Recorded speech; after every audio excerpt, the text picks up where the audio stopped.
Well, newly installed Education Minister Dan Tehan has said that teachers should be able to ban mobile phones from their classrooms if they are distracting or being used for cyberbullying.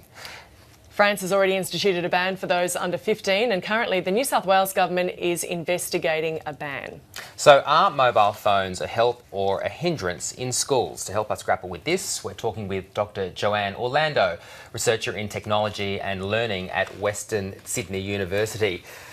Thanks so much for your time this morning. Thanks. Well, I guess the main question is, should mobile phones be banned in schools and in classrooms?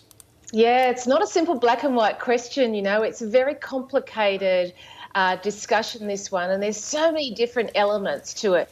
Now, first of all, we don't want kids distracted in their maths lesson. We want them to listen to the teacher.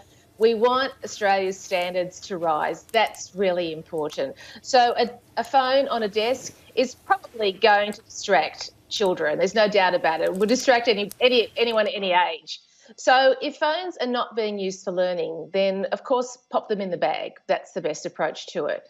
But there's so many uses of smartphones for learning. So a complete ban would knock out those uses, and teachers wouldn't have the opportunity to use these resources to help kids learn art or to help kids learn music or maths. So I think that option is really important to be maintained.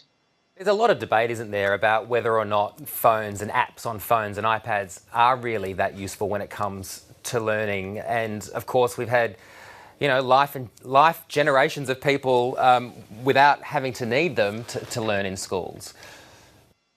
Yeah, it's a really good point. And I think it's something a lot of people are asking, but particularly people who aren't in education, who aren't in schools every day and considering kids learning and how that happens.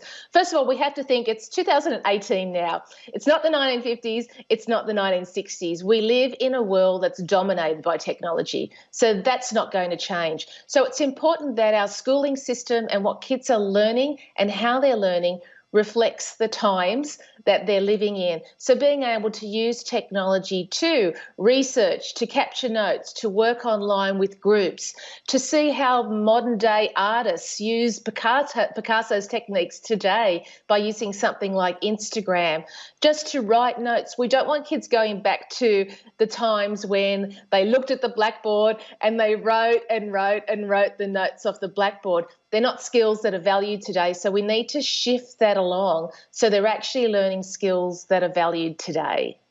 What about the idea of discipline? We don't let kids have music players or video games in the classroom, and there'd probably be many people out there who would say, well, look, learning off the blackboard did themselves okay, and they're functioning members of society, and they're extremely professional, successful professionals. Could we live without the phones in the class? Yeah, it's a really good point. And we did, I was writing notes off the blackboard when I was in high school as well. I don't really have fond memories of those, and I don't really know how much I learnt, but I got the work down. People have gone through that schooling process and they have been successful today. But these kids today, a 14-year-old today who enters the workforce in, say, 4 or 5 years' time, we know they're probably going to have to use technology really well in their field. Depends, of course, what career path they go down. But if they're going into a professional type of work environment, they're going to be able to use their laptop well, their phone well, to communicate, to work on ideas, to develop things, to take photos. We need to know how to use these resources. So no, I don't think phones should be on kids' desk and they can pick it up whenever they want. That's not the answer. But teachers being able to select that, hey, today we're going to learn about this. I think a kid's phones for about 20 minutes might work really well if they're using it in this particular way. When they're finished, back in the bag. Well, France has legislated to give schools the power to ban phones. New South Wales is currently conducting a review, and the Federal Education Minister has said that he thinks teachers should have the right to ban mobile phones and other devices in school. What do you think about France's law and the review that's happening in New South Wales at the moment? Yeah, well, France are definitely leading this space, and they're leading the space in lots of big social decisions like this. But France's decision is not so overarching as we think it is. They do have that option where teachers can use a smartphone if it's for learning, but overall, you don't see smartphones unless a teacher has actually elected they're going to use it in that section of the class. And I think that's a fair approach. And I think really it should be up to each teacher to decide for themselves. Every school is different. Every teacher is different. Every class is different. If you're teaching on a Monday morning, it's quite different to teaching at 2:30 p.m. on a Friday afternoon. So we have to sort of a little bit go with the flow, and we have to be able as educators to select the resources that best fit that time, those students, and what you want to teach. And knocking out one resource doesn't make sense. Another issue that's been raised in this debate is kids being bullied in school via their mobile phone or their other device. How big a problem is that? And is that perhaps one argument to ban the mobile phone in class? Yeah, that's part of it. And we know cyberbullying is a big issue. We understand that, and no one's saying it's not. And it definitely needs to be managed and reduced. But, there's two things that we can say here. It might stop bullying 9 a.m. to 3 p.m. during school hours, but it certainly doesn't stop it happening after school hours and on the weekends. And, when I was at school or when older people were at school, we didn't need a phone to bully. You could bully the old-fashioned way. So while it might sort of help, it's definitely not going to solve the problem. And another argument that comes up here is kids aren't talking at lunchtime. They're just on their phone, out on the school benches, just everyone on their phone.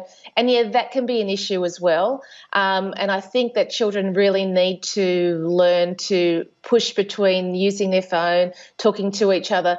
But in my recent interviews with children as part of my research, they say, we pull out our phone, we show each other photos, we show each other funny things. So the technology is sort of being integrated into their conversations with each other at lunchtime and morning tea time. And in your research, have you spoken to many parents? And I'm wondering what they think about this idea. Yes, I've spoken to lots of parents and teachers and children. So I'm lucky in a way that I get that good all-round perspective. And parents, they want their kids to be able to do well at school. They don't want their kids to be distracted by their phone. And I'm a parent, I've got 3 children. I don't want my kids distracted either. I don't want them to be able to go onto Snapchat and start their streaks, during English lesson. But I do want my children, and parents are the same, they want them to be career ready when they leave school, and we all know that technology skills are part of it. It's just finding this balance now. We know these resources are really important. We know they have great educational potential. We know they can be distracting. So it's about finding that balance and using them strategically when they help learning, and when they don't help learning, then they stay in bags out of sight. It's going to be fascinating to see what the result of the New South Wales review is and what happens after that. Joanne Orlando, thanks so much for your insights today.